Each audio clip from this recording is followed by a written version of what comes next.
love you. Brother, I love you. I love you. I love you. We love you. We love you.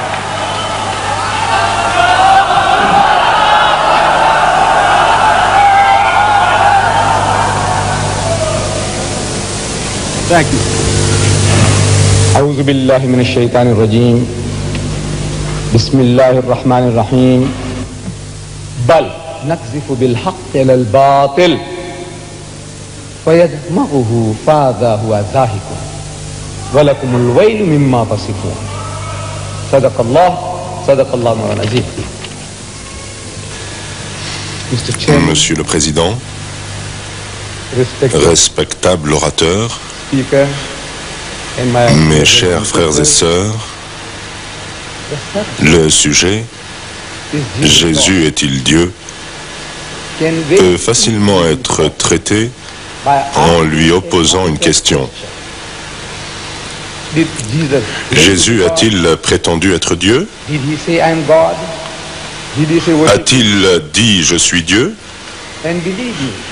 A-t-il dit « Adorez-moi et croyez-moi » Monsieur le Président, Mesdames et Messieurs, il n'y a pas une seule déclaration équivoque dans aucun des 66 livres de la Bible, ni dans les 73 de celle catholique romaine dans laquelle Jésus dise « Je suis Dieu » ou dans laquelle ils disent « Adorez-moi ». Il n'y a pas.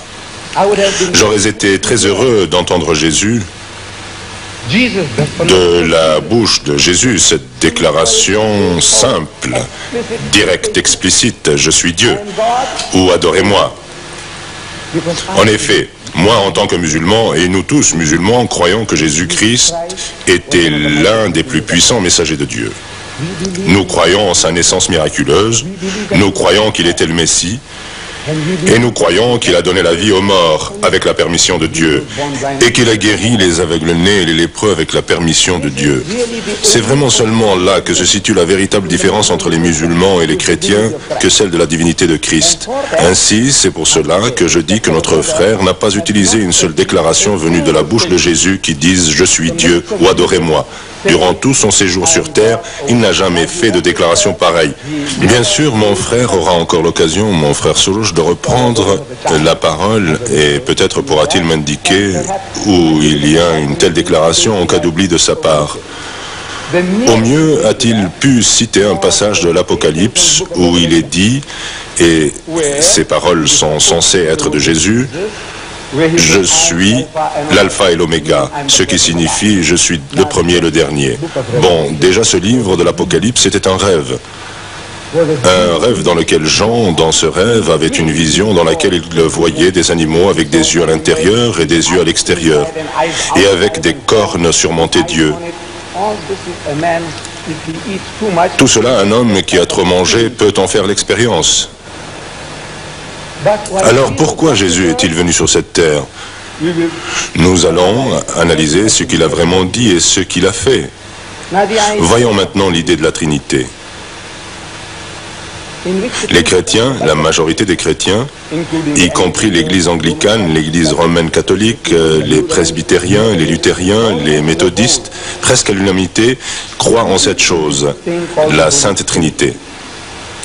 Dans le catéchisme chrétien des églises, on dit, et je cite, « Car le Père est Dieu, le Fils est Dieu, et le Saint-Esprit est Dieu. Mais ce ne sont pas trois dieux, mais un seul Dieu. Ainsi le Père est tout-puissant, le Fils est tout-puissant et le Saint-Esprit est tout-puissant. Mais il n'y a pas non plus trois tout-puissants. Il n'y a qu'un seul tout-puissant. Et ça continue. Je cite le catéchisme. Le Père est une personne, le Fils est une personne et le Saint-Esprit est une personne. Cependant, ce ne sont pas trois personnes, mais une seule personne. Je vous le demande. Qu'est-ce que c'est que cette langue? Est-ce de l'anglais? On dirait que c'est de l'anglais, mais ce n'est pas de l'anglais. Personne, personne, personne. Mais non trois personnes, mais une seule personne. Je répète, qu'est-ce que c'est que cette langue? Qu'est-ce que c'est qu'une personne dans votre langue, à vous les Anglais? Dites-le moi, vous qui êtes Américains, qui parlez comme les Anglais. Dites-le moi. Qu'est-ce que c'est qu'une personne dans votre langue? Supposons que vous et deux autres frères soyez des triplés, identiques, au point que nous ne puissions pas faire la différence entre vous trois. Vous êtes identiques les uns aux autres. Si l'un de vous commet un assassinat, je vous le demande, pourrons-nous prendre l'autre? Vous dites non, je vous réponds. Et pourquoi pas? Vous vous ressemblez. Pourtant, il me dira, mais non, c'est une personne différente. Ce qui en fait une personne différente, c'est sa personnalité. Si la personnalité est différente, il est différent. Et quand les chrétiens disent, au nom du Père, et du Fils, et du Saint-Esprit, je vous dis que vous avez trois représentations mentales distinctes à l'esprit. Quand vous dites Père, vous ne pensez pas au Fils. Quand vous dites Fils, vous ne pensez pas au Saint-Esprit, n'est-ce pas? Oui, et ces trois représentations ne pourront jamais se fondre en une seule. Malgré tous vos efforts, elles resteront toujours trois dans votre esprit, à moins que votre esprit ne soit malade et que vous ne disiez « je vois ces trois comme une seule image ». Les trois resteront toujours trois. Maintenant, en ce qui concerne les musulmans, croire qu'un être humain, quel qu'il soit, est Dieu ou s'unisse à Dieu, c'est prendre des libertés avec Dieu. Que ce soit l'idée hindoue du Dieu incarné, ou l'idée chrétienne du Dieu incarné, Dieu se faisant homme, le Saint-Coran dit.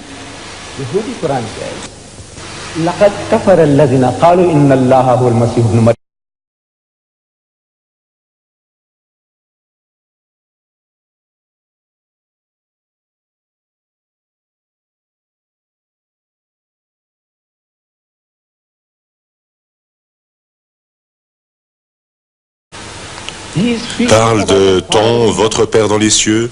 Il s'agit de votre Père et de mon Père. Là encore, il a commencé à puiser dans l'évangile de Saint Matthieu, dans le chapitre 1, verset 1. Vous rencontrerez cette expression, votre Père, ton Père, votre Père, ton Père, 13 fois avant le premier mon Père. C'est une situation étonnante. 13 fois, il vous dit que le Dieu Tout-Puissant est le Père de chacun. Métaphoriquement, il est le créateur, le soutien, celui qui épanouit, celui qui chérit chacun. Il est le Père de tous, mais physiquement, il n'engendre pas. Parce qu'engendrer est un acte animal qui relève des fonctions inférieures animales du sexe. Par conséquent, nous n'aurons pas le toupet de prêter à Dieu cette qualité en disant que Dieu a engendré un fils. Bien que les chrétiens continuent de répéter les mots « Fils de Dieu, Fils de Dieu, Fils de Dieu », et vous de dire « Et Adam ». Vous dites « Combien de fils a-t-il eu » Les chrétiens dans leur ensemble vous diront alors « Un ». Je dis « Vous ne lisez pas votre Bible, vous ne lisez pas votre Bible correctement. Sachez que Dieu dans la Bible a des tonnes et des tonnes de fils. » Vous connaissez, la tonne est une ancienne mesure de capacité, des tonnes. Les fils de Dieu virent que les filles des hommes étaient belles et ils en prirent pour femmes parmi toutes celles qu'ils choisirent. Genèse 6, verset 3. Après que les fils de Dieu furent venus vers les filles des hommes et qu'ils leur eurent donné des enfants, ce sont ces héros qui furent fameux dans l'Antiquité. Exode 4, 22.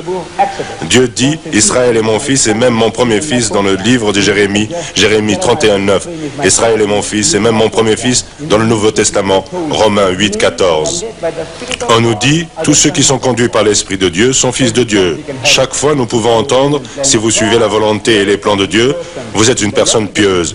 Dans la langue des Juifs, dans l'idiome des Juifs, on dit « fils de Dieu », ce qui signifie une personne juste. Mais les chrétiens de dire « non, non, non, Jésus n'est pas comme cela, il est engendré et non pas fait ». Alors je vous demande, s'il vous plaît, de m'expliquer. Je m'adresse aux personnes de langue anglaise. Expliquez-moi, s'il vous plaît, qu'essayez-vous de montrer? Quand vous me dites qu'il est engendré et non fait, qu'essayez-vous vraiment de me dire? Et croyez-moi, aucun chrétien en 40 ans n'a été en mesure d'ouvrir la bouche pour me dire ce que cela signifie. Il a fallu pour cela un Américain, mon frère Soros. Il a fallu que ce soit un Américain. Il a dit, cela signifie procréer par Dieu. Et moi, quoi? Et lui de répondre, non, non, non, vous m'avez demandé ce que cela signifie, je vous dis ce que cela signifie, et non que je crois que Dieu ait procréé un fils. Quoi qu'il en soit, voici Jésus-Christ. Je ne sais pas. En tout cas, pour les musulmans, c'est un blasphème de dire que Jésus est Dieu. Mais il y a aussi un autre blasphème vu du côté des chrétiens. Voyez-vous, les chrétiens orthodoxes, les chrétiens anglicans, les méthodistes et tous les catholiques romains, ils croient tous en la Sainte Trinité. Et ils disent que Jésus est la deuxième personne de la Trinité. Vous n'entendez jamais les mots au nom du Père et du Fils et du Saint-Esprit. Vous n'entendez jamais au nom du Saint-Esprit et du Fils et du Père. Jamais. Vous n'entendez jamais au nom du Fils et du Saint-Esprit et du Père. Cela doit toujours être au nom du Père, du Fils et du Saint-Esprit. Il est toujours la deuxième personne de la Trinité. Pour la chrétienté, dire que Jésus est le Père est une hérésie. Pour l'Église chrétienne, selon l'optique musulmane, attribuer un caractère divin à un être créé, quel qu'il soit, est un blasphème. L'attribuer à toute autre chose supérieure est un blasphème. Mais dans l'optique chrétienne, dans l'optique des églises anglicanes, méthodistes, luthériennes, de toutes, dire ou avoir la témérité de dire que Jésus est le Père était avant une hérésie, laquelle était condamnée et frappée d'excommunication par l'Église catholique romaine il y a plus de 1000 ans de cela. Elles l'ont abandonnée. Vous allez me dire, mon frère Choros, mais je ne sais pas pourquoi il cache le fait qu'en réalité il croit que Jésus est le Père.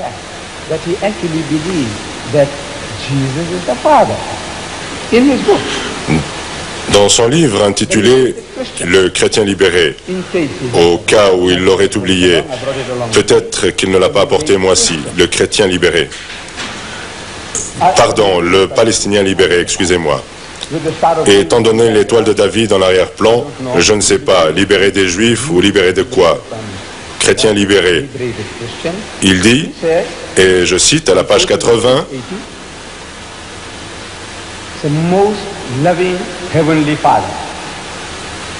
le plus aimant Père céleste, je te remercie pour les miracles que tu as accomplis dans ma vie. Le plus grand de tous les miracles a été que tu m'as aimé suffisamment pour mourir pour moi. Qui? Le Père est mort pour lui? Cela, dans l'histoire de l'Église, comme frère Chorosh sera en mesure de le confirmer étant maître de théologie, est une ancienne hérésie qualifiée de patripassianisme ou de monarchianisme ou de sibyllisme. Vous ne devez pas vous effrayer de ces mots à rallonge, mais c'est dans l'histoire des églises et elles excommuniées il y a de cela quelques 1000 ans. Mais c'est lui qui est le Père. Cependant, Jésus contredit cette affirmation qui dit « Et n'appelez personne sur la terre votre Père, car un seul est votre Père, celui qui est dans les cieux. » Matthieu 23, 9. Et Jésus est un homme de la terre, qui marche sur cette terre.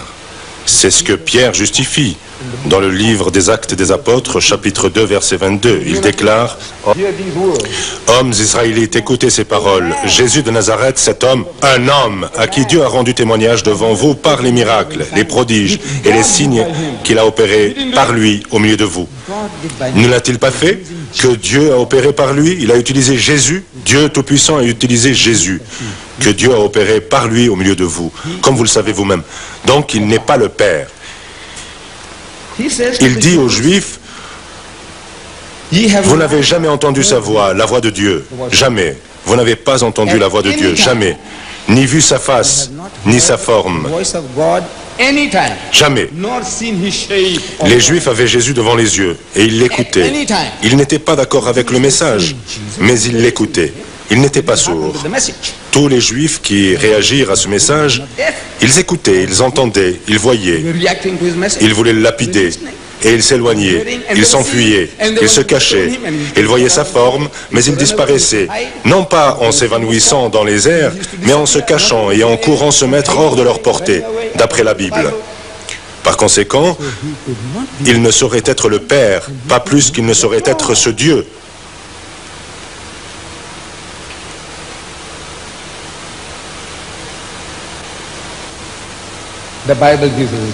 La Bible atteste ce que Dieu n'est pas. Ce que Dieu n'est pas. De même que dans l'islam, le Coran nous dit aussi ce que Dieu n'est pas. Comme quoi, Dieu n'est semblable à rien que nous puissions nous représenter ni imaginer. Tout ce que vous pouvez vous représenter ou imaginer n'est pas lui. Nous avons entendu quelques 99 attributs de Dieu, comme quoi il est haut, il est miséricordieux, il est juste, il est saint, etc., etc., et cela 99 fois. Mais il y a certaines choses qu'il n'est pas. Il n'est pas ci, il n'est pas là. La Bible également nous dit ce que Dieu n'est pas. Et il est dit dans le livre de Job 25, 4, 6, « Comment l'homme serait-il juste devant Dieu? Comment pouvez-vous comparer le moindre être humain avec Dieu? Comment celui qui est né de la femme serait-il pur? Quiconque est né d'une femme n'est pas suffisamment bien pour être comparé à Dieu. Quiconque, que ce soit un Moïse ou un Jésus ou un Mohammed, que ce soit un Rama ou un Krishna ou un Bouddha, quiconque a été porté pendant 9 mois par une femme ne pourra jamais être un Dieu. C'est ce que la Bible dit.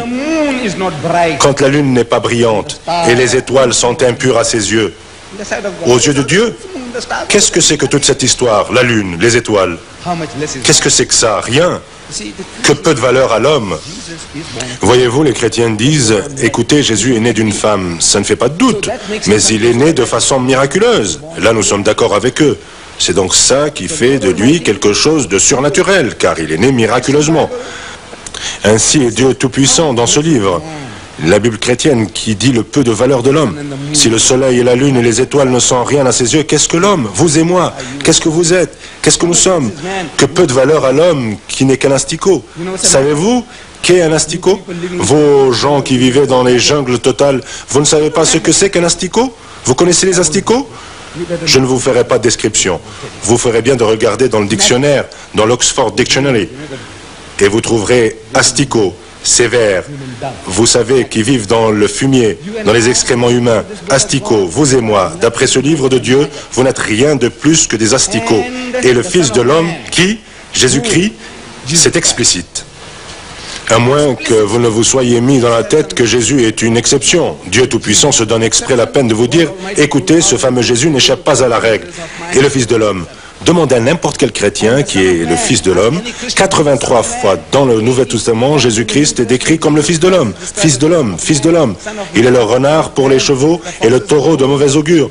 Mais le Fils de l'homme n'a pas de toit au-dessus de la tête et le Fils de l'homme est comme le fils de Jonas, car Jonas a passé 3 jours et 3 nuits au centre de la terre. Ainsi est le Fils de l'homme.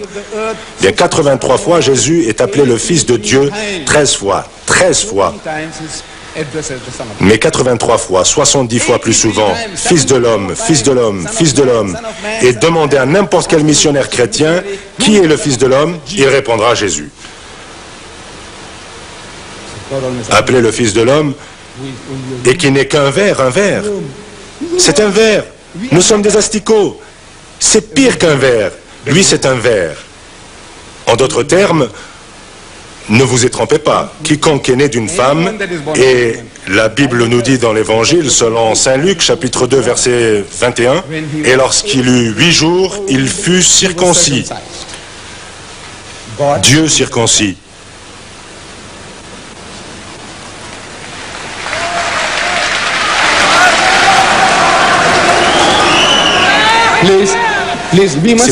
S'il vous plaît, vous devez suivre les conseils qui nous ont été donnés au début, de ne pas applaudir maintenant.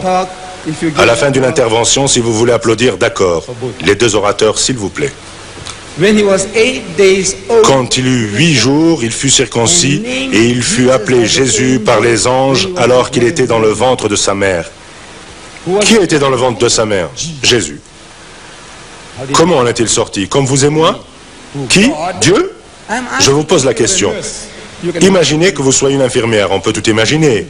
Que vous soyez une infirmière il y a 2000 ans en arrière qui se trouve dans cette étable en train d'aider Marie à accoucher de cet enfant. Pourriez-vous vous imaginer un seul moment que cette petite créature sans défense et d'une saleté repoussante soit votre Dieu, votre Jéhovah, votre Allah? Non, l'esprit humain rejette l'idée de cette petite créature chétive qui a rendu sa mère impure pendant 40 jours. C'est ce que dit la Bible, qu'elle a dû être purifiée après 40 jours. Qu'est-ce qui l'a rendue impure? C'est la naissance du Dieu saint qui l'a rendue impure? Non, c'est un enfant humain, comme vous et moi, qui a rendu Marie impure pendant 40 jours. Elle l'a porté 9 mois. En Angleterre, les anglicans aujourd'hui sont un peu plus raisonnables que les évangélistes. Il y a eu un atelier réunissant des évêques anglicans en juin dernier, ici, au Royaume-Uni. Et plus de la moitié des évêques d'Angleterre ont déclaré que les chrétiens ne sont pas obligés de croire que Jésus-Christ est Dieu.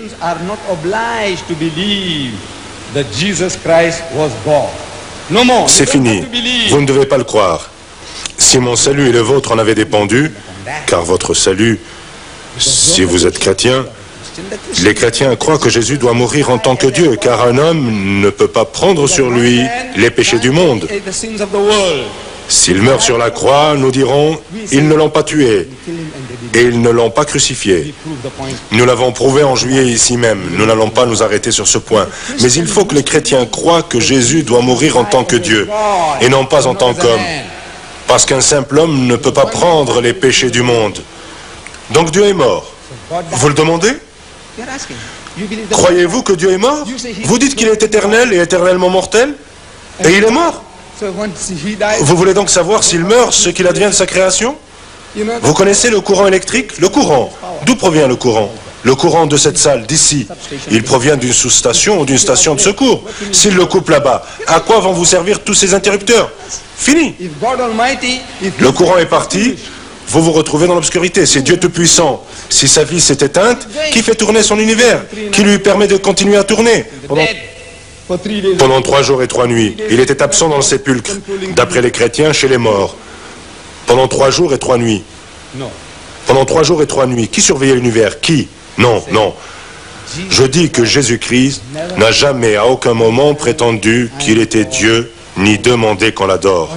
Au contraire, il a dit, « Mon Père est plus grand que moi. » Il dit, « Mon Père est plus grand que tous. » Jean 20, 29.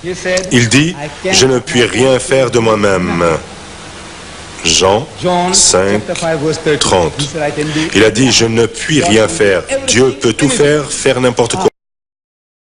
يا أهل الكتاب لا تغلوا في دينكم ولا تقولوا على الله إلا الحق إنما المسيح عيسى ابن مريم رسول الله وكلمته ألقاها إلى مريم وروح منه فآمنوا بالله ورسله ولا تقولوا ثلاثة انتهوا خيرا لكم إنما الله إله واحد سبحانه أن يكون له ولد له ما في السماوات وما في الأرض وكفى بالله وكيلا قل يا أهل الكتاب تعالوا إلى كلمة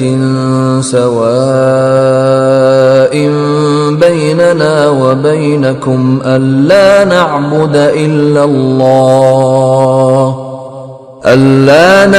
إلا الله ولا نشرك به شيئا ولا يتخذ بعضنا بعضا أربابا من دون الله فإن تولوا فقولوا اشهدوا بأننا مسلمون